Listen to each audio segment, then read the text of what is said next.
Eliana, por favor. Obrigada. Está ótimo. Obrigada.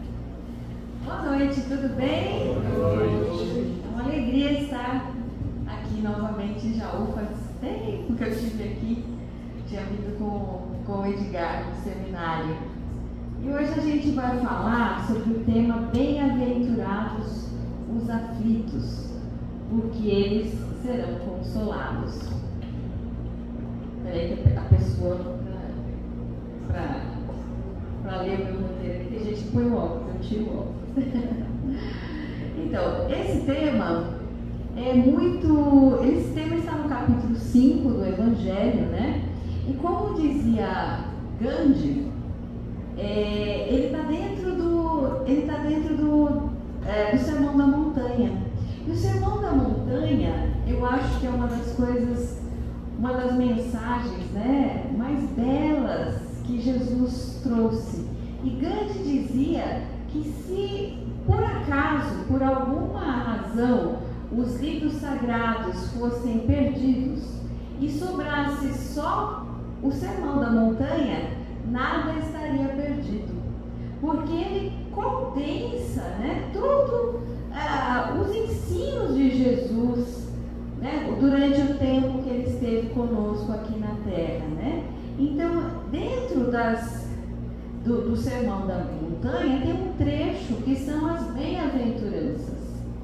E quando ele está falando, o que é o bem-aventurados? Bem-aventurados é o felizes, no sentido de feliz, de felicidade. Então, quando ele fala bem-aventurados os aflitos, ele está dizendo felizes os aflitos. E aí, às vezes, a pessoa pensa assim, como assim? Felizes os aflitos? Que felicidade é essa da aflição, né? Aí a gente precisa entender realmente tudo que tem neste ensinamento que Jesus traz para a gente, né? Então, quando a gente fala do bem-aventurados é o felizes, aflitos, o que é aflição, né? Quando a gente está passando por algum problema, por alguma angústia, né?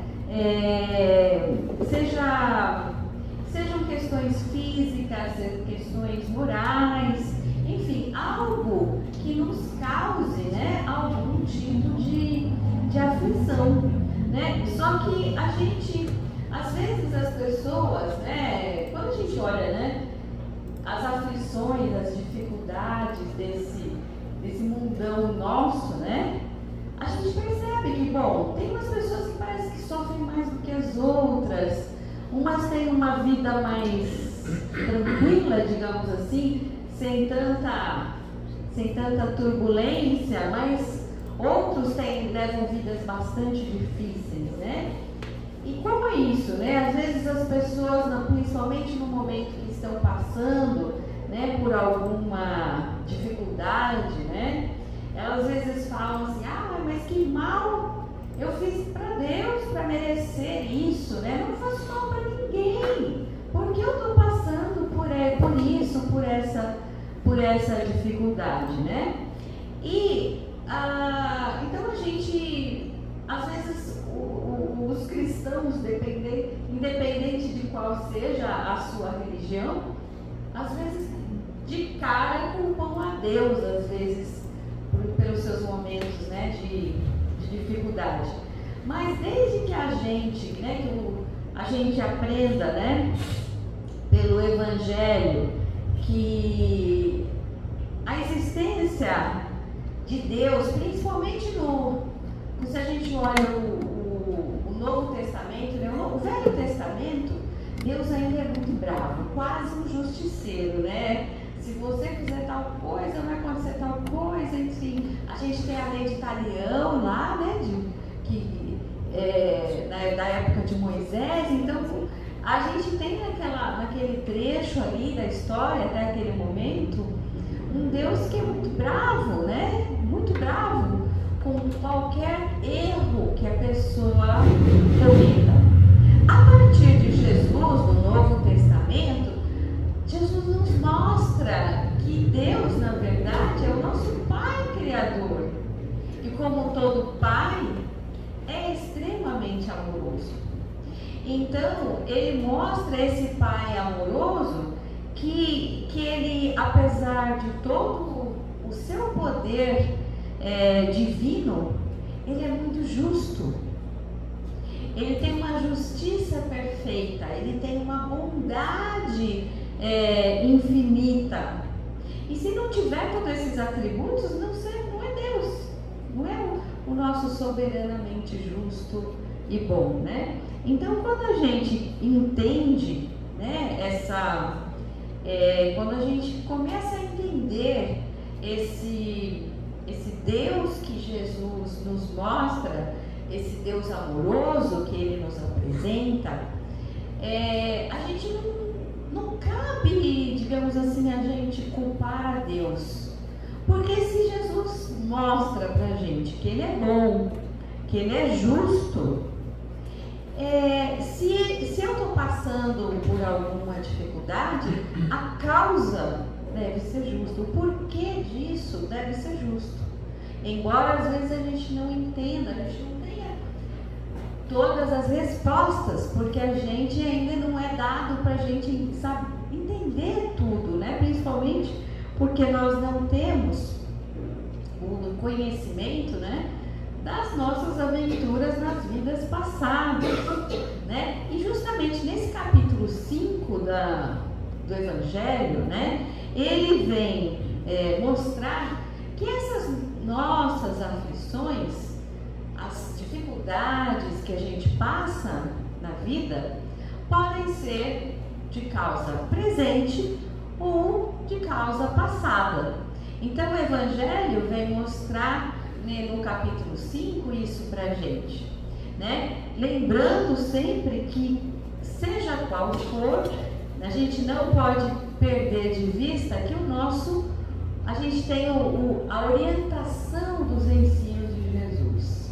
Mas, quando a gente, olhando essas duas perspectivas, né? Se a gente pensa nas causas presentes, o que será que podem ser as causas presentes das nossas aflições, né? A gente, nessa nossa vida, nesse nosso dia a dia, a gente vai tendo condutas, às vezes por orgulho, às vezes por ambição, a gente vai se enrolando todo, complicando a nossa vida, né? A gente também, através principalmente, né, nos últimos anos, essa alimentação tão desregrada, na verdade a gente não sabe nem o que a gente come, né? Porque tem tanto ingrediente, tanto aditivo de todo tipo, que hoje em dia a gente nem sabe direito o que a gente come. Mas enfim, a gente às vezes com alimentação errada, tudo isso, a gente também causa doenças ao nosso corpo, né? Então, na verdade, a gente vê que, seja pelas nossas atitudes que nos adoecem também, né? Quando a gente fica guardando rancores, quando a gente fica guardando mágoas, né? E fora as questões do nosso corpo físico, a gente vê que na verdade, quando a gente olha para essas causas presentes, nós somos vítimas de nós mesmos. Nós que causamos grande parte dos nossos sofrimentos nessa vida mesmo, né? Então a gente não é castigado por Deus, é a gente que vai se complicando às vezes ao longo da nossa existência, né? Então a gente não, as pessoas custam a enxergar quem elas realmente são. Olhar no espelho, para olhar lá dentro do espelho, para ver quem eu realmente sou, é um ato de coragem às vezes. Para você realmente olhar para si e pensar, puxa, né? Todos nós temos qualidades, mas também temos defeitos.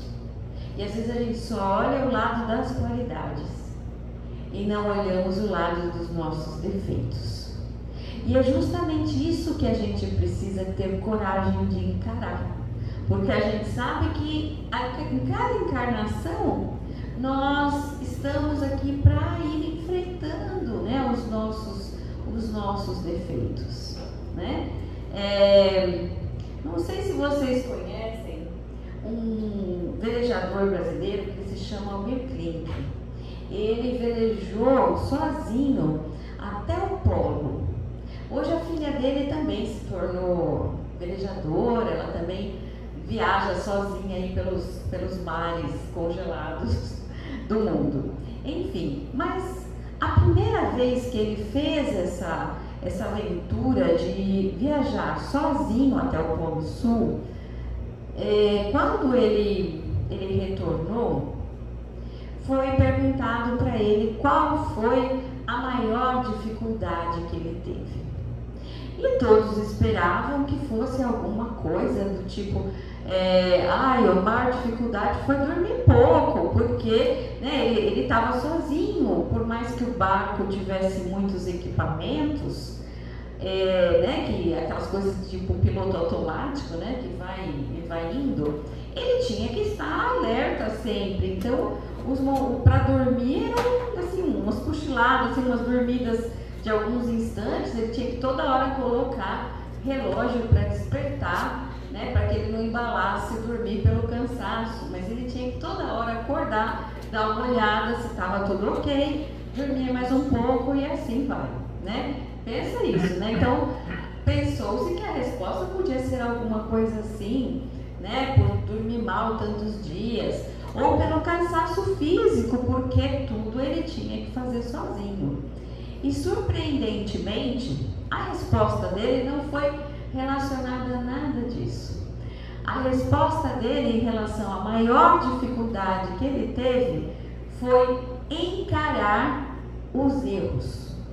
Encarar que os erros eram 100% dele. Porque a gente, sempre que a gente comete um erro, a gente tenta terceirizar. Não é? Não, mas eu fiz isso, foi culpa de fulano, ele que me atrapalhou, por isso que deu errado. Se não fosse ele ter me atrapalhado, eu tinha feito certo. Então a gente dá um jeito de jogar pelo menos uma parte da culpa em alguém. A gente tenta terceirizar de todo jeito, né? A gente é igual a criança, né? A criança faz isso, né? Não, é meu amiguinho que fez, não foi eu não. Então nós somos essa criança ainda. E ele contou que um dia havia quebrado uma coisa bem no topo do mastro mais alto do veleiro. E ele subiu esse mastro com aqueles cinturões cheios de ferramentas. E quando ele chegou lá em cima, ele viu que a ferramenta que era fundamental para o que ele ia consertar não estava no cinturão. Ele xingou de tudo que você possa imaginar. Abriu o dicionário completo. Depois que ele xingou tudo, ele viu que todos aqueles xingamentos eram para ele mesmo, porque não tinha mais ninguém lá. Ou seja, se aquela ferramenta não estava no cinturão, é porque ele mesmo não colocou ela no lugar na última vez que ele usou. E aí, ele usou essa situação para mostrar que assim, foi muito duro para ele encarar os próprios erros. Porque não tinha ninguém dentro daquele barco para ele jogar pelo menos uma metadinha lá da culpa. Então, é isso que eu falo, que quando a gente às vezes precisa de um ato de coragem para realmente olhar no espelho, para olhar dentro de mim nesse espelho, né, para ver onde o bicho pega, né? Eu sou impaciente, eu sou orgulhoso, eu sou teimoso, o quê? Para eu procurar ir me modificando, fazendo a minha reforma íntima, né? Para eu ir tornando, né, a minha vida espiritual mais leve, né? Então isso é uma coisa bastante importante. Às vezes a gente demora muito para tomar consciência de nós mesmos. Às vezes a gente, só na maturidade, né? Que às vezes a gente fala assim, se eu soubesse o que eu sei hoje, nossa, eu tinha feito tanta coisa diferente na vida. Mas agora, né? Já passou tanto tempo, agora acho que não dá tempo de corrigir as coisas. Sempre é tempo, né? A gente sempre tem uma outra chance, né? Há sempre uma possibilidade da gente recomeçar, corrigir a nossa rota e modificar a nossa vida. E tudo aquilo que a gente não conseguir modificar nessa vida, a gente ainda vai ter outras oportunidades, né? Como eu disse, Jesus apresenta um Deus amoroso, um Deus que nos dá sempre novas chances, né? Novas chances para nós recomeçarmos, né? Então a gente sempre pode modificar a nossa vida. Como eu disse, quando no Evangelho mostra pra gente que as causas das nossas aflições podem ser do presente ou do passado. Do passado, quando a gente, em vidas, né, anteriores, a gente não fez a nossa tarefa direito, né? Que a gente tenha cometido erros nas nossas vidas anteriores. E às vezes a gente é como aquela criança que não estudou e repete de ano e tem que recomeçar tudo de novo, né? Numa outra existência, tentar acertar aquilo que saiu errado em outra existência, né? E às vezes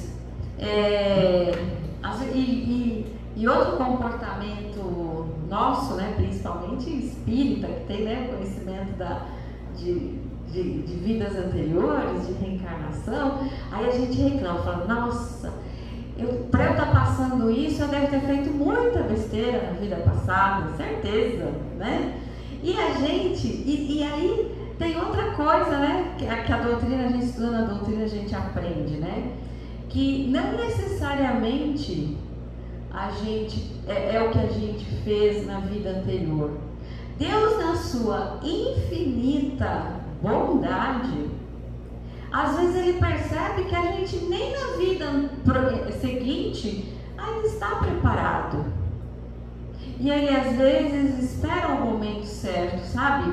Vamos dar umas aulas de reforço para essa criatura, né? Vamos ter uma reencarnação aí como um reforço para ele se preparar efetivamente para ir resgatando aqueles erros passados, né? Então às vezes a gente tem até esses reforços da divindade, né? Ou existências para a gente ir se fortalecendo para daí realmente encararmos as nossas dificuldades. Então, às vezes a situação, às vezes não é uma coisa que aconteceu numa vida passada, às vezes é 2, 3 para trás, mas agora que estamos preparados para realmente enfrentarmos aquela dificuldade, né?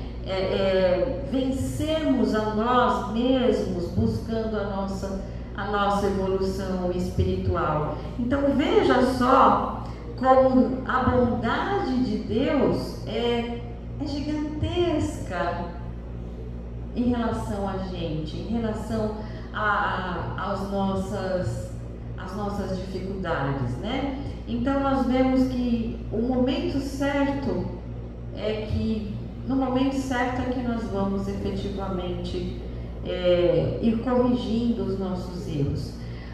No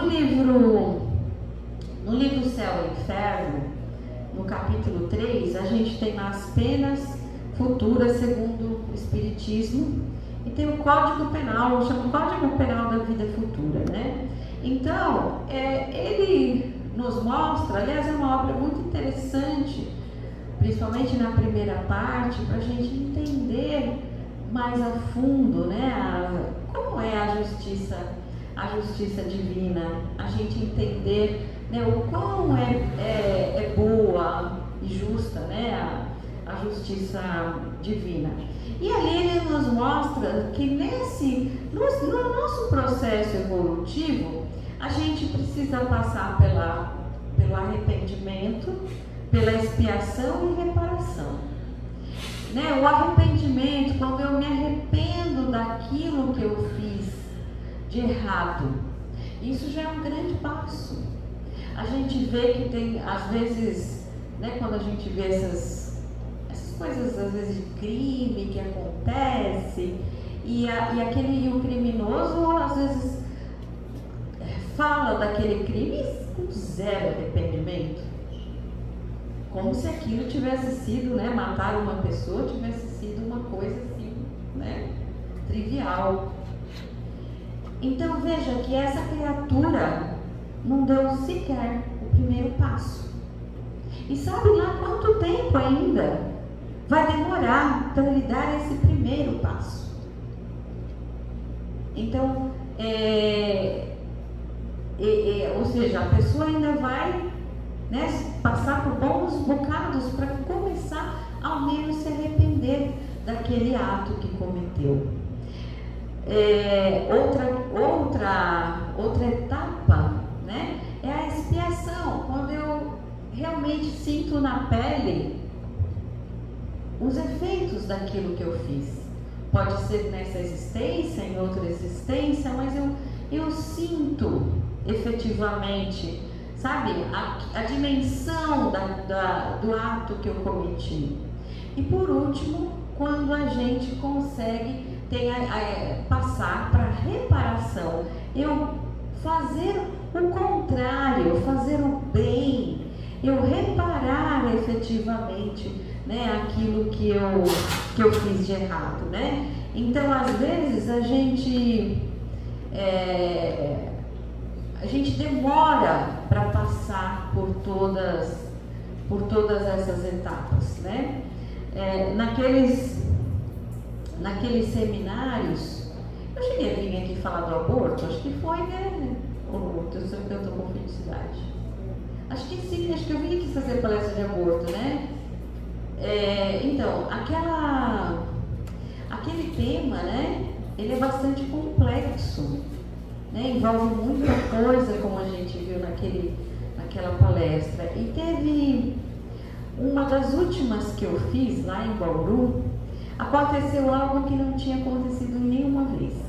Geralmente, quando termina, às vezes alguma mulher vem fazer alguma pergunta, comentar alguma coisa, tirar alguma dúvida, enfim. Mas aconteceu algo inédito, que um senhor me procurou. Chega num momento, no início da palestra, chegou a falar assim, que não é só a mulher que comete o aborto, o homem também, e todos que participaram daquilo. E eis que esse senhor me procura e fala assim: eu abortei. Eu já tomei um susto ali, com essa primeira frase dele. Eu abortei. E ele me contou toda a situação, né? Era uma situação de quando ele era jovem, enfim. A moça estava grávida de um outro relacionamento e tal. E ele incentivou esse aborto.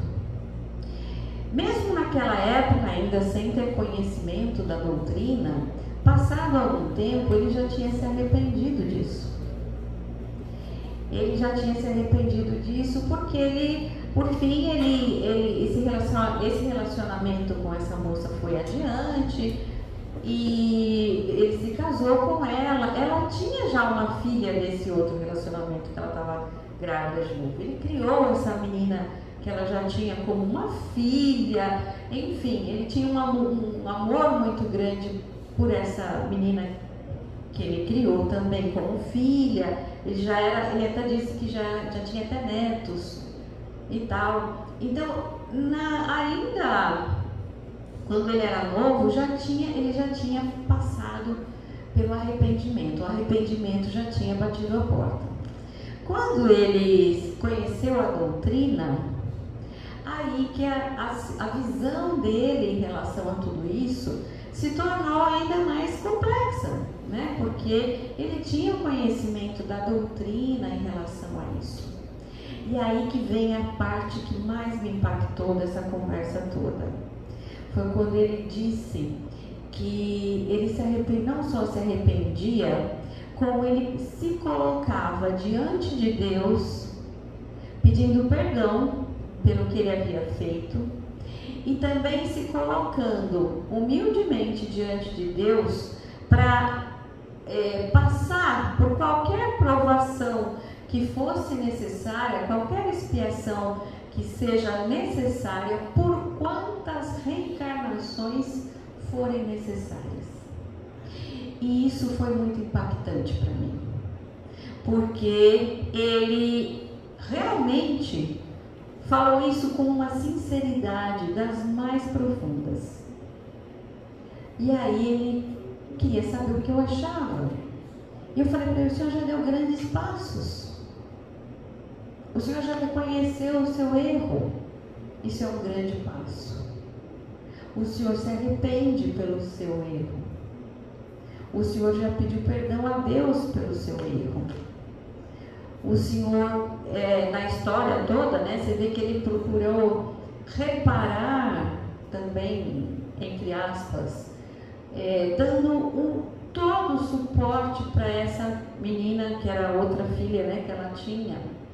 E ele se colocando diante de Deus também, de uma forma muito corajosa e humilde, resiliente, para quantas reencarnações forem necessárias, ele reparar o erro que ele cometeu. Então veja que tem um ato de coragem muito grande nisso, né?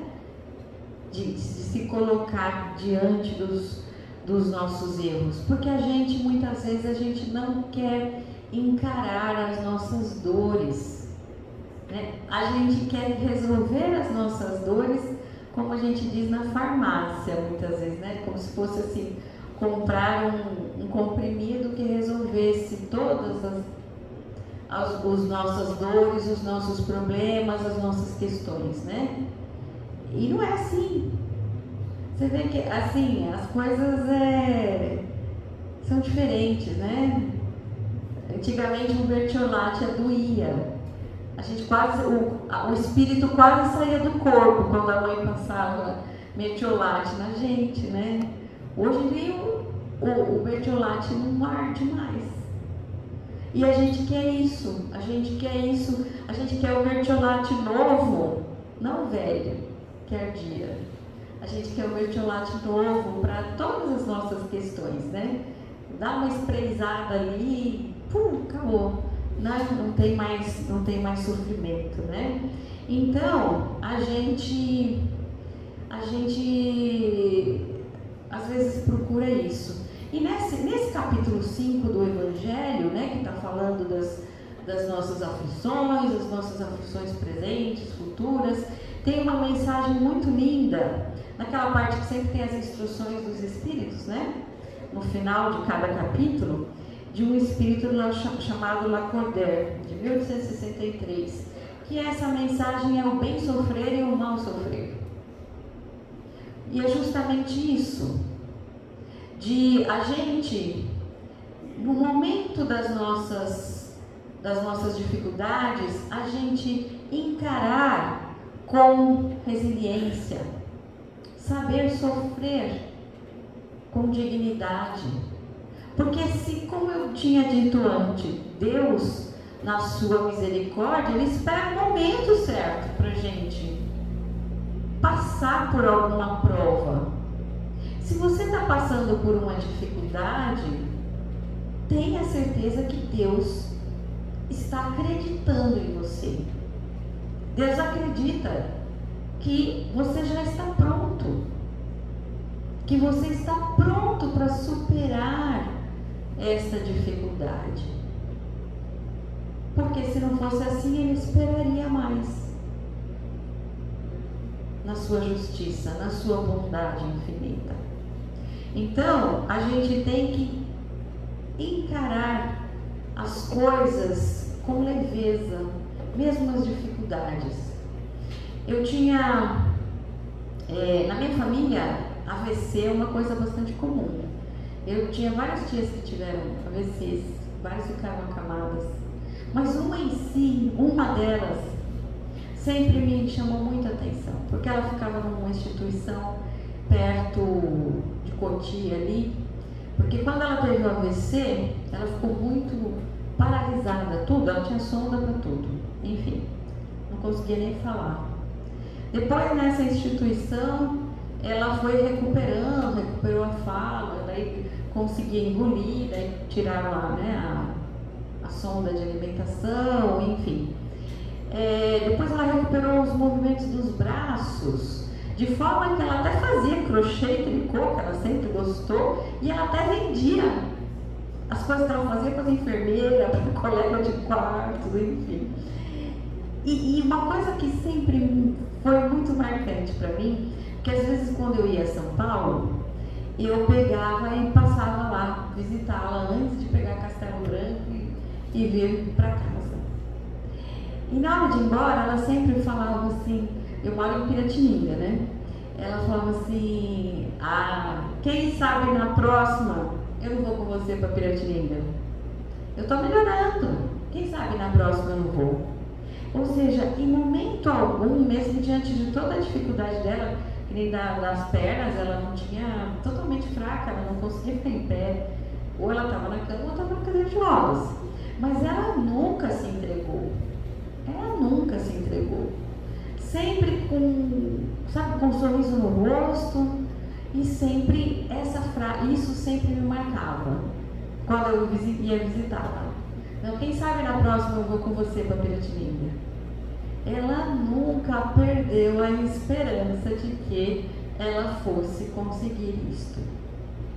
Tá? Então, a gente tem essas grandes lições no Evangelho. E aí quando ele fala, bem-aventurados os aflitos, porque eles serão consolados. Quando Jesus fala isso, que serão consolados. O que é esse consolo que Jesus está falando? Os aflitos vão ser consolados. Então veja, consolar é tirar a dor? É apagar assim, não. Consolar é tirar o desespero. Os aflitos serão consolados.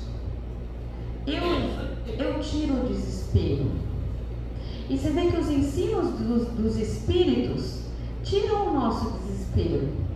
Veja que antigamente, para a pessoa que não conheça, que acredite, para uma pessoa que acredite que quando a gente morre, acabou, terminou, zero, é um desespero quando perde alguém, porque acabou total.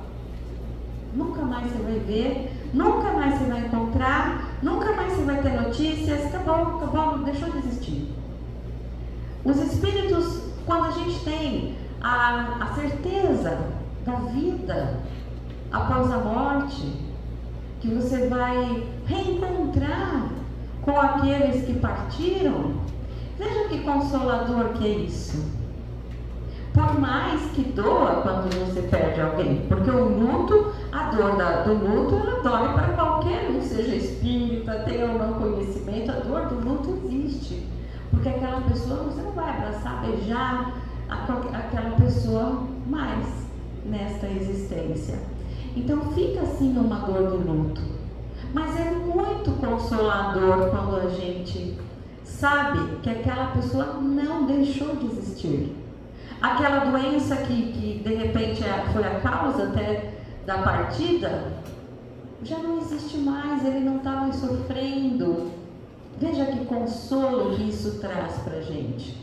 Então, os ensinos que Jesus deixou, os ensinos que a doutrina também nos traz, são muito consoladores, são muito fortalecedores para qualquer que seja a dificuldade que a gente tenha a passar. Outro dia, tem um programa que é do Paraná, que se chama Momento Espírita. Tem um outro que chama Momento Espírita também, que é de São Paulo, mas esse é do Paraná. E eles contaram uma história que é muito bonita e tem muito a ver com tudo isso que a gente conversou essa noite. Ela se chama assim, O Campo e a Tempestade. E a história conta o seguinte, que havia um homem simples que vivia num vilarejo. E ele tirava o seu sustento de um campo de trigo. Naquela plantação, era mais que alimento, era o seu orgulho, a sua segurança, uma representação visível de todo o seu esforço. Só que certa noite, uma tempestade inesperada varreu toda a região.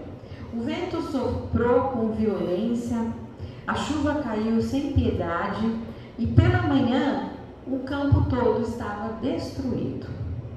Desolado, esse homem se ajoelhou sobre a terra encharcada, olhando para os restos daquilo que um dia fora a fonte da sua vida.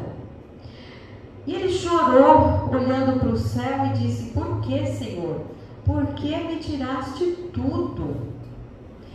E nisso, um ancião do vilarejo escutou os lamentos dele e se aproximou. E com aquele olhar de serenidade de quem já passou por muitas tempestades na vida, ele falou com voz mansa: você perdeu o que era visível, mas o que fazia esse campo crescer vinha do invisível. Era o calor do sol, a brisa do vento, a água da chuva, o seu cuidado diário e, sobretudo, a esperança. O agricultor permaneceu em silêncio, escutando aquele senhor com seu coração, e disse assim: o campo, meu filho, pode renascer, mas talvez agora você o cultive com mais humildade, com mais paciência, com mais sabedoria e até de uma maneira mais eficiente. A dor pode ter arrancado suas ilusões, mas deixou raízes profundas. O tempo passou e, movido por um novo olhar sobre a vida, aquele homem replantou o seu campo. Porém, ele não era mais o mesmo. Ele buscou orientação, ele aprendeu novas formas de cultivar a terra, ele aceitou a ajuda dos vizinhos e, com esforço renovado, fez daquele campo o mais fértil que possuíra. Afinal, não foi o mesmo homem que replantou aquele campo, mas sim um homem renascido, um homem novo que replantou aquele campo. Então, quantas vezes na vida, às vezes a gente é varrido por essas tempestades da vida, né? Mas a gente consegue replantar o nosso campo, replantar a nossa vida. E às vezes naquele momento da dificuldade que a gente achava assim, nossa, eu não vou conseguir dar conta disso, né? Depois, quando a gente olha para trás, você fala assim, não é que eu consegui? Não é que hoje eu sou mais forte do que eu era antes? Isso que é o pulo do gato, digamos assim. A gente, a cada momento de dificuldade, a gente tentar fazer uma pergunta com muita coragem: o que este problema veio me ensinar?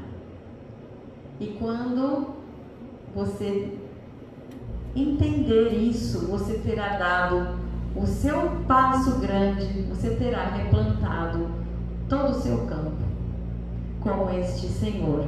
Então, que a gente, acima de tudo, a gente se lembre, melhor, que a gente nunca se esqueça, né, que Deus ama cada um de seus filhos, que Ele acredita na sua capacidade de vencer todas as dificuldades, né? Porque Ele criou cada um de nós para sermos perfeitos, para evoluir. Então, saiba que Deus acredita em você em cada momento de dificuldade, em cada momento de aflição, e sempre teremos o consolo da doutrina também nos fortalecendo. Então eram essas